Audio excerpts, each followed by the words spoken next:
ту ночь метель рвала небо на куски. Ветер выл так, будто кто-то невидимый бродил по лесу и звал на помощь. Старик по имени Степаныч, бывший лесник, давно привык к таким ночам.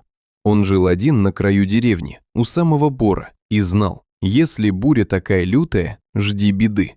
Он уже собирался закрывать ставни, когда сквозь вой ветра ему почудился другой звук. Тонкий, хриплый, почти неслышный, не собачий, не лисий.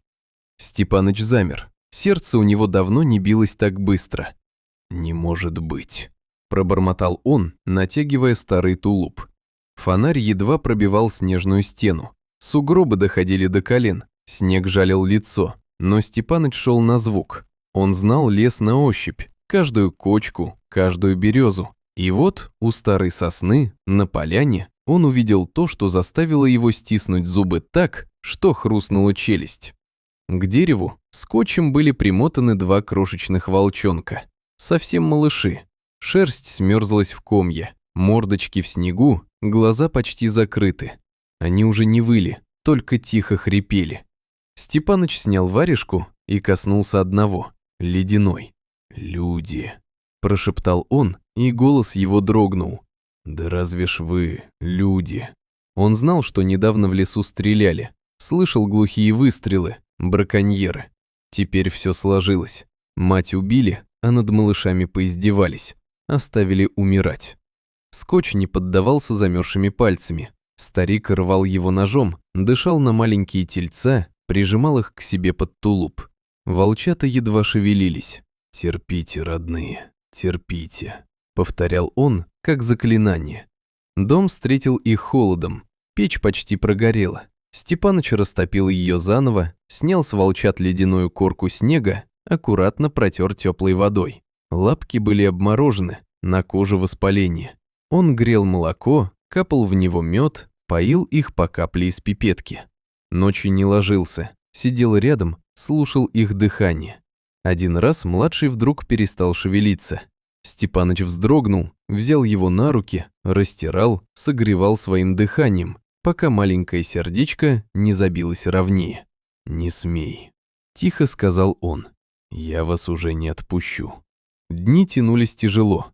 Волчата болели. Мороз дал осложнение. Гноились глазки. Одна лапка почти не слушалась. Степаныч ездил в район к знакомому ветеринару, просил лекарства, рассказывал не все, понимал, что за волчат могут быть вопросы. Он кормил их из бутылочки, менял подстилки, разговаривал с ними как с детьми. И они начали отвечать. Сначала слабым писком, потом неуверенными шагами по избе.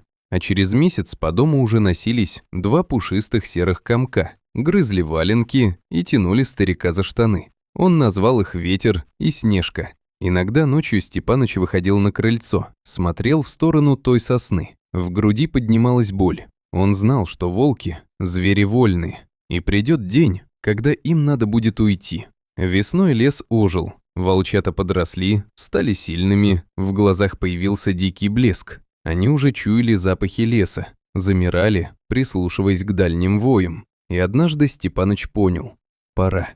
Он вывел их к той самой поляне. Скотч давно сдуло ветром, но старик все равно не смотрел на ствол. Он присел, обнял обоих за шеи. «Идите, родные, лес ваш дом, только живите, наперекор тем, кто хотел иначе». Ветер первым шагнул в чащу. Снежка задержалась, обернулась. Их глаза встретились, серые и человеческие.